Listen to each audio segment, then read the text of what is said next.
Olá! Estamos de volta! Estamos de volta! Depois de um longo e tenebroso inverno, estamos de volta! Isso, para as nossas últimas aulas, na verdade. Pois é, mas não fique triste não, porque se você quiser a gente começa a fazer outras coisas sobre literatura e sobre linguística e sobre história, filologia, misturando tudo isso aqui. Tudo isso que envolve as nossas áreas de conhecimento aí, né? A gente segue a nossa parceria, não é não? Sim, é só vocês pedirem. É isso aí. Então hoje vamos falar sobre o quê? Neomodernismo. Neomodernismo. Ou geração de 45. Geração de 45. Bom, se estamos falando de geração de 45, então a gente já está falando de pós-Segunda Guerra Mundial, certo? Sim. Então, gente, ó, vamos começando já por aí, tá? Se a gente está falando pós-Segunda Guerra Mundial, a gente entrou na segunda metade do século XX. Aí, segunda metade é só depois de 1950. Ah, não enche o saco. Meu, o século XX é um troço diferente. A primeira metade dele é o chamado período das Grandes Guerras, que vai de 14 a 45. A segunda metade é o período chamado de Guerra Fria, que vai de 45 até 92. Alguns historiadores falam 89, mas essa data final aí pouco importa. O que importa é quem está trabalhando aqui durante o período da Guerra Fria.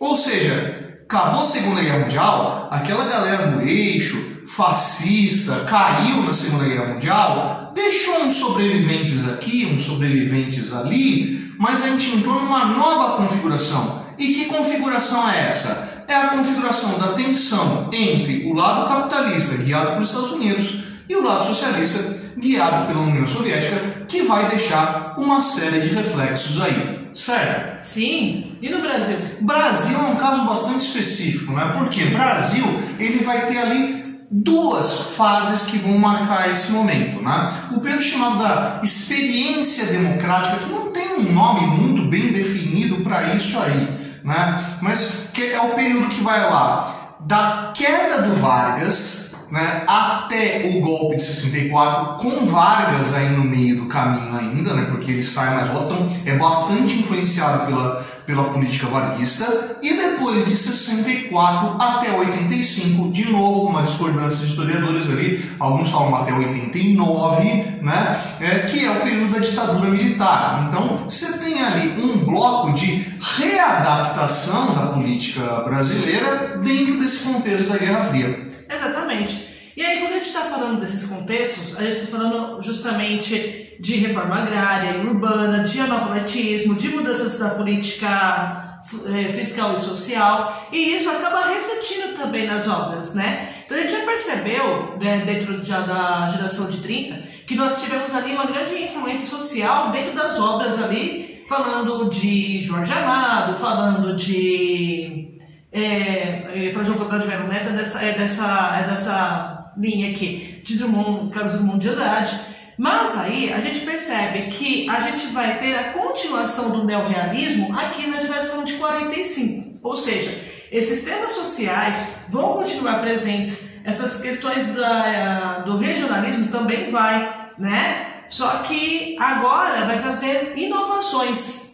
Sim. Né? Aliás, essas inovações, acho que um cara que é bastante representativo dentro da história do Brasil nesse momento é o Juscelino Kubitschek, né? O slogan dele dos 50 anos em 5, que era o momento de você acelerar, né? O cara que olhou para o projeto do Vargas falou, beleza, concordo com o projeto do Vargas, só que ele tem um projeto de desenvolvimento em 50 anos. Daqui a 50 anos as grandes potências vão estar à frente. Opa, antecipa, temos que acelerar. E disso que o professor estava falando de processo de industrialização, de urbanização, da construção de uma nova sociedade que vai se encaixar nesse novo paradigma aí que a Guerra Fria traz pra gente.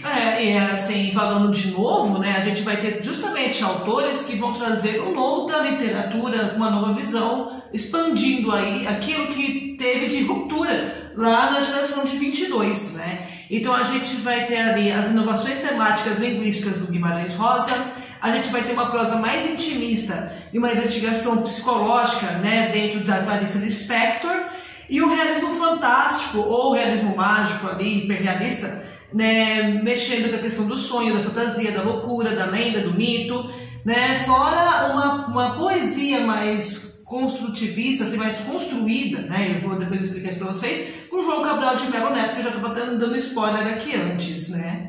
E aí a gente começa esse período com o João Guimarães Rosa, que o cara era um gênio, né? O cara era autodidata, poliglota, cursou medicina, chegou a ser médico voluntário durante a Revolução de 32. E depois, assim, de tão inteligente que ele era, né, foi convidado a ser diplomata, né? Então ele acabou fazendo a prova ali e passou, né, brilhantemente, porque o João Guimarães Rosa falava muitas línguas, né? E o que é interessante é como ele vai retratar o local onde ele viveu, que é de Minas Gerais, mas ele vai retratar ali o sertão mineiro. Quando eu falo do sertão mineiro, a gente está falando ali perto da Bahia, de Goiás, ali na parte do norte, né? Se você que está acompanhando a gente aí de Minas, você sabe muito bem disso, né? Que Minas você consegue dividir em dois, né? Você consegue pegar aquela área da exploração do ouro do sul e a área do norte, né? E assim, o Guimarães Rosa está ali na Chapada Diamantina, né? Que liga Minas Gerais à Bahia, né? Então a cultura está muito mais próxima da cultura nordestina do que da cultura sudestina. Sim, ele nasceu em Codesburgo, né? Isso. E assim, então, tanto que ele vai retratar ali o sertão mineiro com os matutos, vaqueiros, crianças, feiticeiros, loucos, né? Então ele vai falar dessa população, desse estilo de vida único, mas ao mesmo tempo priorizando questões universais. Então ele vai falar desse matuto ali do sertão, mas pensando em todos os sentimentos que qualquer outra pessoa do mundo pode ter, né? Então isso que vai acabar separando esse regionalismo que ele faz do anterior, né, com os outros autores. Então, dentro desse contexto, ele faz um questionamento profundo e constante do sentimento das coisas, da validade de certos esforços, da legitimidade das normas sociais e o que é aceito como verdadeiro. Então, dá todas essas discussões. Porém, dentro, assim, das histórias, é interessante como ele conduz isso, né? O João Guimarães Rosa é um excelente contista, né? Mas o maior livro dele é Grandes Sertões Veredas, né? Mas ele vai ter Sagarana, Primeiras Histórias, todos que são livros de contos. E aí o que há de comum nesses livros de contos é que ele conduz os personagens a seses ou epifanias, então, assim. Então os personagens geralmente estão ali vivendo um conflito, né? Descem ao inferno de si mesmos, assim, mas eles conseguem emergir, sair disso renovados, né? Então ali eles acabam aprendendo uma lição com isso. Então geralmente os finais assim, trazem a questão da alegria, que simboliza a aceitação da condição do ser humano, né? A tomada de consciência de si mesmo e como uma parte assim, essencial do cosmos. Então isso é natural. Então quando a gente percebe, por exemplo, no Grande Sertão, aliás, em Sagarana, né, que a gente tem ali A Hora e a Vez de Augusto Matraga, a gente tem justamente esse tipo de história, em que o cara era ruim, era rude, nossa, assim, todas as pessoas que conviviam com ele o odiavam, a ponto de tentarem assassiná-lo, né? Então ele foi jogado de uma ribanceira, só que ele não morreu, então ele caiu lá embaixo, né? Porque parece muito difícil, né? Mas ele caiu. E aí um casal de senhores idosos, assim, e negros, o acolheram e cuidaram dele. E ali ele entendeu que ele estava tendo a segunda chance. Só que assim, ele era muito rude. E aí o pior inimigo dele era uma pessoa muito boa, inclusive, só que esse cara, ele vai se tornando rude com o decorrer da obra. Então assim, nós temos a transferência. Então o personagem que era rude ficou bom e o que era bom ficou rude, né? E os dois, inclusive, se encontram no final, né, que o outro personagem quer matar o Augusto, né, por tudo aquilo que ele fez durante a vida, né, de traição, né, e de tratar muito mal as pessoas e tudo mais. Mas o interessante é isso, por isso que é a hora e a vez de Augusto Matraga, que ali ele acha a sua própria redenção, né, e mesmo morto, ele sabe que ele vai morrer na graça de Cristo, porque ele conseguiu entender quem era ele e perdoar a si mesmo e aos outros. Então, as obras, de um modo geral, têm essa andança de se entender. E o que é interessante, né, que, embora sejam temáticas simples, a forma como João Guimarães Rosa conta essas histórias são muito únicas, né? Porque ele vai apresentar o sertão com um caráter metonímico, né? Ou seja, vai ser a representação metafórica da travessia da vida com seus percalços, tanto que ele diz, né, de Guimarães Rosa, aquela frase que o mais bonito não é a saída nem a chegada, mas a travessia, né, que é onde você aprende as coisas.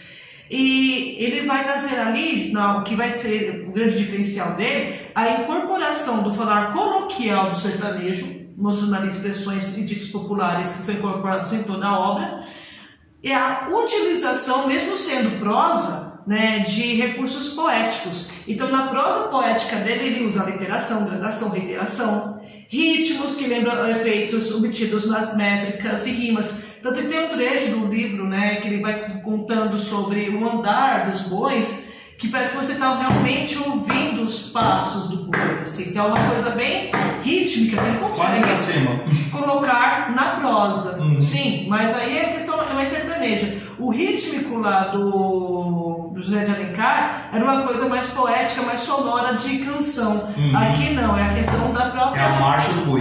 Terra, exatamente.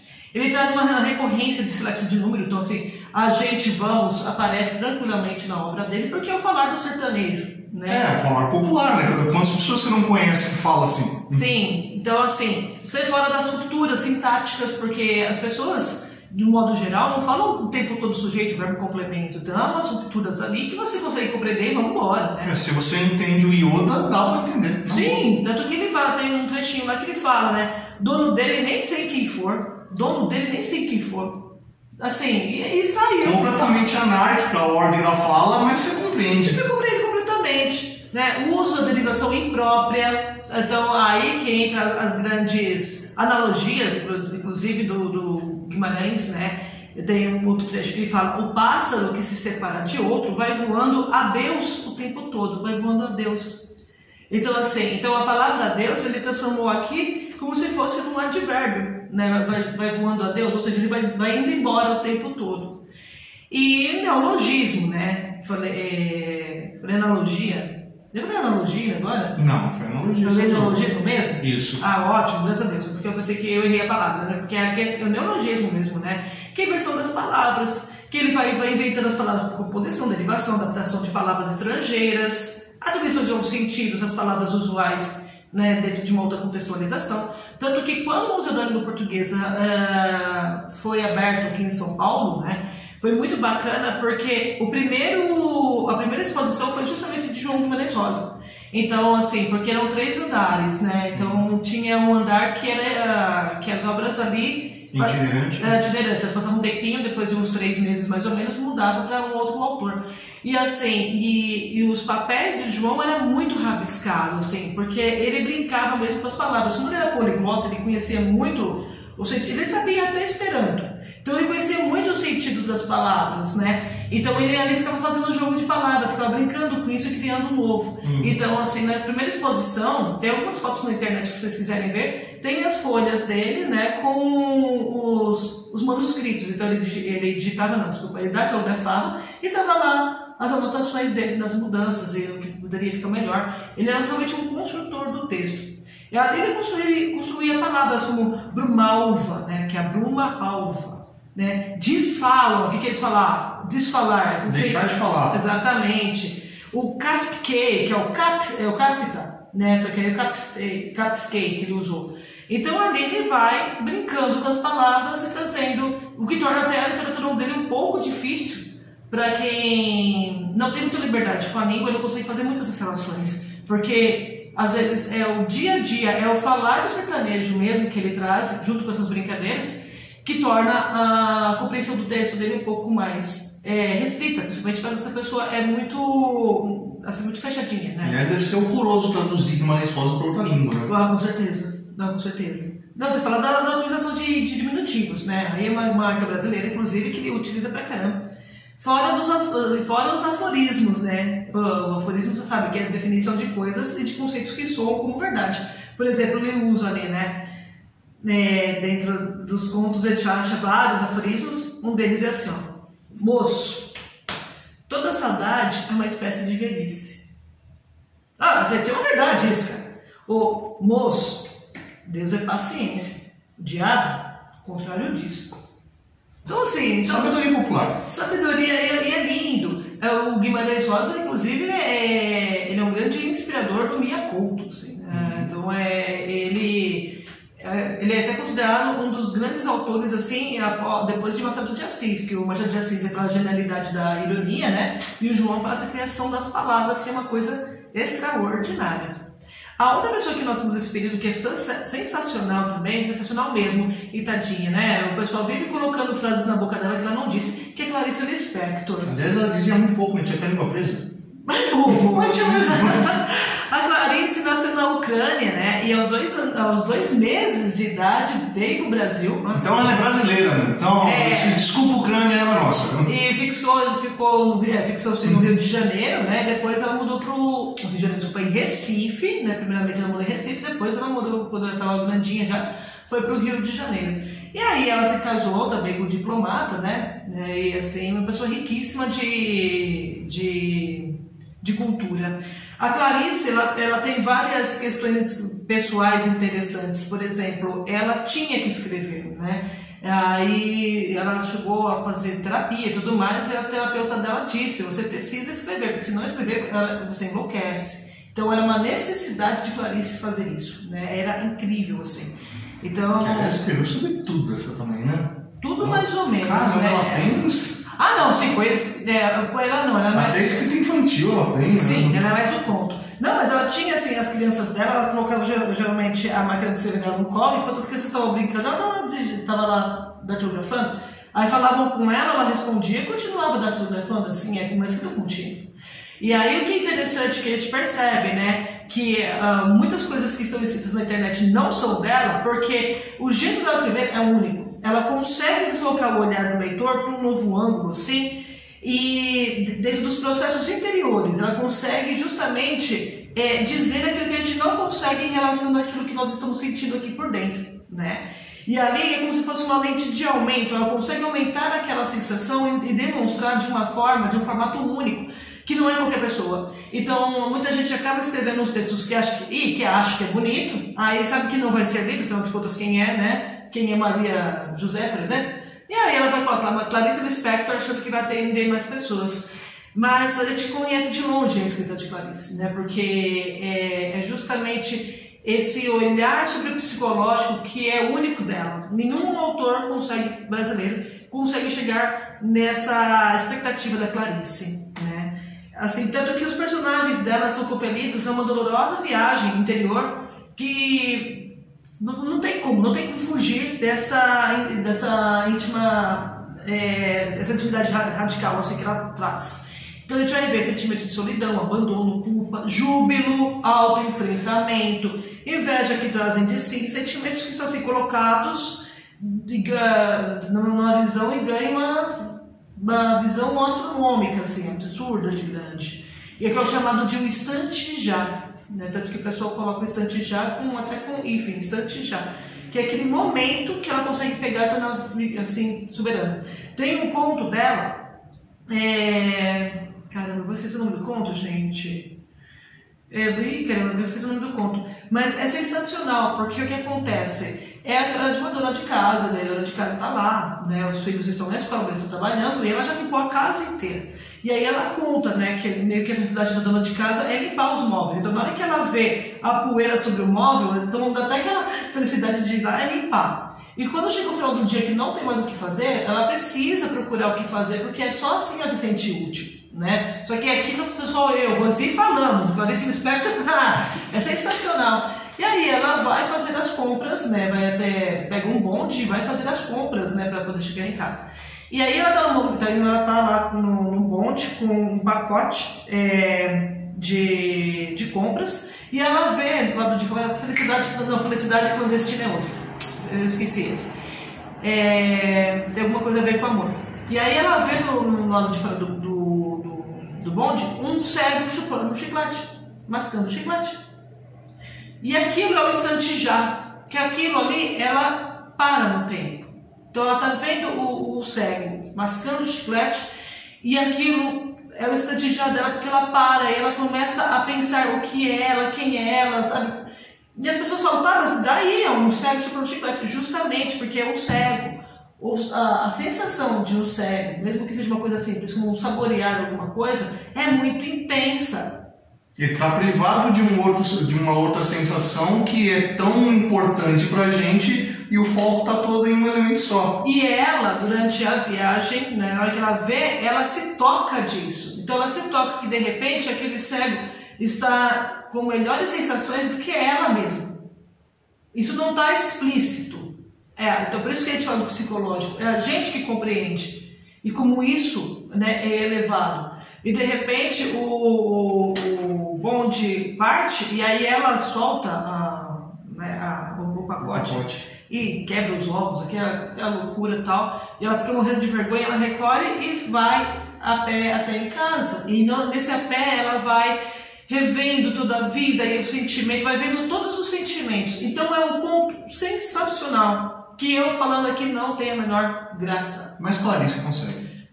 Sim, como eu falei, eu lembrei do Felicidade Clandestina, que é a história de uma menininha, né, que ela queria muito ler um livro do Monteiro Lobato. Então ela é uma menina, e ela assim, é amiga de... Aí ela conta, né, que a outra era gordinha, sedenta, chata, não que isso... Pelo amor de Deus, não tem nada a ver, né? Mas assim, tá falando que descrevendo a menininha na obra. E o pai dela era um livreiro. E essa menininha, ela só conseguia a amizade dos outros por causa daquilo que ela tinha, não por causa daquilo que ela era.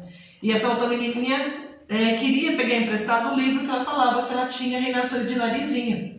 E aí a menina falava assim, tá bom, vou lá em casa buscar. E todo dia a menininha chegava na casa dela, ela falava, não tá aqui, não, meu pai levou, não. E assim, inventava todos os dias, ela ia e não deixava. Até um dia que a mãe da menina viu, falou, como você tá falando isso? O livro tá aqui em casa. E entrega o livro pra menininha. A menina pega aquele livro, daí a Felicidade Clandestina, assim. E aquilo enche de uma felicidade absurda, tão grande, e ela olha com tanto amor para aquela obra, e ela brinca assim que a obra não está ali, então de repente ela acha, então fica naquela brincadeira do objeto que cria tanto. Gente, são sentimentos tão simples que todo mundo tem e que ela consegue traduzir. É o escrever de comer uma feijoada a cada garfada, né? Um prazer de cada vez. E ela consegue fazer isso por meio de uma linguagem simples, lírica e meio permeada de linguagens singelas. Então, por isso que não é qualquer coisa de internet que é da Clarice Lispector, impossível, porque realmente a captação do psicológico dela é muito único, né? Fora a Hora da Estrela, né? Que é um livro sensacional. Aqui, Felicidade Clandestina é um livro de contos que ela tem, né? Tem Laços de Família também. E a Hora da Estrela que ela vai contar a história de Macabeia, né? Que é não é uma retirante, é uma migrante nordestina que chega aí no Rio de Janeiro, e a mulher é tão simples, que ela não consegue entender a simplicidade dela, de como ela é pequena perante o mundo e as coisas, assim. A Macabeia, por exemplo, tem uma parte do livro, né, que ela conhece o Olímpico, e aí eles começam a namorar. Só que os dois são tão ignorantes que eles não sabem nem passear, nem como se namora. E aí eles saem andando todo dia, aí eles saem andando assim e tá chovendo, né? E aí eles passam na frente de lojas de ferramenta. E ela fala, né, que as pessoas são tão ignorantes que não sabem nem passear. E aí ela viu o Olímpico num dia, no terceiro dia, o Olímpico, tava chovendo de novo, o Olímpico vira pra ela e fala assim, pelo amor de Deus, você só chove. E ela responde, ai, desculpa. Porque ela é tão pequena na simplicidade dela que ela nem entende que coitada, nem como ela tem sobre o tempo. Então, assim, a história da Macabeia é uma história que dá pra digitar no livro pra bater na Macabeia. Acorda! Mas não tem o que fazer, porque é uma pessoa extremamente simples de vida, de sentimento, de sensação, assim, não chega nem a ser ignorante, porque a ignorância está acima dela. E a Clarice consegue trazer nesse olhar para essas pessoas. Então é o olhar simples da dona de casa, da pessoa mais simplória. É sensacional. E por fim, né, a gente termina aqui com João Cabral de Melo Neto, né, que vai ser a poesia aí da geração de 45, né.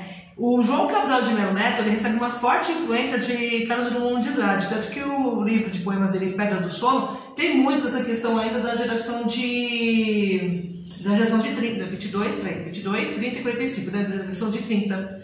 Tem até uma Pedro. Né, só que ele acaba se desvinculando disso, porque ele também vai ser único naquilo que ele faz, né? Então ele traz também uma poesia clássica que busca o equilíbrio, a harmonia, a objetividade e o rigor formal. O pessoal fala que a poesia dele é sólida, geométrica, exata, né? ele usa muito substantivo e verbo e poucos adjetivos. E quando ele usa adjetivo é porque ele tem um grande valor ali. Tá? Então a qualificação ali é realmente essencial. Então chega a ser uma poesia antilírica, né? Que vai atingir ali a poesia sem concessão ao confessionalismo e ao sentimentalismo. Então ele vai conseguir passar sentimento sem exigir do sentimentalismo, né? Por isso que ele é único. Então ali acaba fazendo um combate ao sentimentalismo choroso, trazendo uma linguagem enxuta, né, bem concisa, bem como fala? Densa. Não, concisa. É justamente o contrário, não é densa. É resumido. Né? Então ele consegue trazer isso. E aí ele traz também, dentro dessa linguagem, uma metalinguagem que abrange os poemas dentro da investigação do próprio fazer poético. Então ele tem bastante poemas que falam disso. E da linguagem participante ali, que tem como tema o Nordeste. Então ele tem esses dois tipos de linguagem. Ele fala bastante do fazer poético e do tema do Nordeste. Um dos grandes poemas que as pessoas conhecem é justamente o Morte e Vida Severina, que é um auto de Natal. Então, auto de Natal. Então você já percebe pela palavra auto que aí ele vai ter uma influência do Gil Vicente, que vai fazer ali uma peça, inclusive foi uma encomenda, né? Pediram para ele escrever essa peça, né? Se você não lembra o que é um auto, o auto ele é uma peça que tem um sentido religioso. Tipo o Alto da Compadecida, o Alto da Barca do Inferno. Ele tem um sentido moralizante. Sim. Né? Moralizante.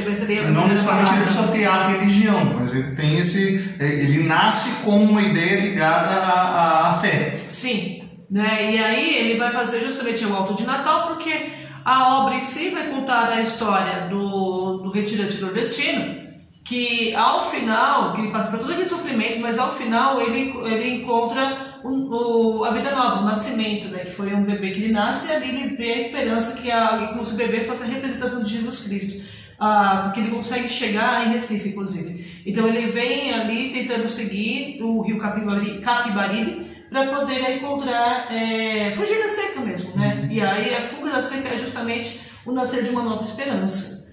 E aí eu termino a aula de hoje justamente lendo um pedacinho aqui do Morte e Vida Severina, né? Para vocês entenderem o que é essas palavras, essa literatura concisa, de poucos adjetivos aqui, do João Cabral de Melo Neto. Então, olha só, do textinho. O meu nome é Severino, não tenho outro de pia. Como há muitos Severinos, que é de santo de Romaria, devem então de me chamar Severino de Maria. Como há muitos Severinos, com mães chamadas Maria, fiquei sendo da Maria do finado Zacarias. Mas isso ainda diz pouco, há muitos na freguesia. Por causa de um coronel que se chamou Zacarias, e que foi o mais antigo senhor desta sesmaria, como então vou dizer quem fala, ora a vossas senhorias? E aí ele vai explicar, eu pulei o trechinho, que ele explica quem ele é o Severino, e no fim ele acaba falando o seguinte: somos muitos Severinos, iguais em tudo na vida. Na queda, na mesma cabeça grande, que a custo que se equilibra, no mesmo ventre crescido, sobre as mesmas pernas finas, iguais também porque o sangue que usamos tem pouca tinta. E se somos severinos, iguais em tudo na vida, morremos de morte igual, mesma morte severina, que é a morte de que se morre de velhice antes dos 30, de emboscada antes dos 20, de fome um pouco por dia, de fraqueza e de doença, é que a morte severina ataca em qualquer idade, até gente não nascida. Então tá aí um pouquinho de um poema que foi até chamado de comunista no período devido àquela questão da Guerra Fria que você comentou. Sim, toda a tensão que existia naquele momento. Sim. E é isso aí, né? Então fechamos por essa aula? Fechamos. Então essa aula foi essa aí. E se você curtiu, você vai lá embaixo dar um curtir. Se você não curtiu, você vai lá embaixo dar um discutir. É gentil da sua parte estar no canal. Eu sou o professor Fábio. Eu sou a professora Rosi. E você, meu amigo, você deveria estar estudando.